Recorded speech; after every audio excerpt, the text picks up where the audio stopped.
AITA for silently changing my son's name after my brother and SIL gave my nephew the name too. My wife and I had our son 4 months ago. We had a name chosen early in her pregnancy.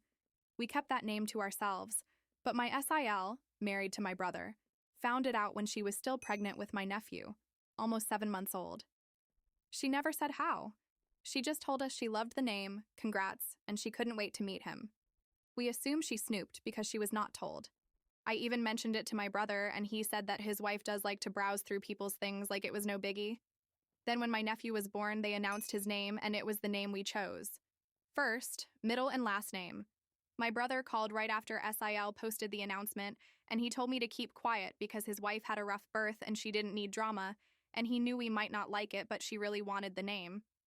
Her reason? My brother and I have matching twin-like names, and SIL wanted to connect our 2 boys by just giving them the same name so they were each other's namesake. My wife and I talked it over, and we decided to pick a different name. But we'd pretend to keep the original name until there was 0 risk of SIL changing my nephew's name. 6 months after a birth is harder to make a change in our state. We only started telling people the true name last week. My parents and sisters said it made sense. Friends and my ILs understood why we did it. My brother told me I upset his wife by silently doing this shit and taking away her choice to match the boys. He told me it was a dick move. I told him his wife using the full name we chose was a dick move. I asked him if he considered how much tougher it would be with both boys enrolled in the same schools with the very same name, not to mention banking, doctors, dental, all kinds of stuff. He told me plenty of people have the same name, and it's not a big deal, and it's harder to mix shit up now, and we're just trying to gatekeep names. I think he's crazy.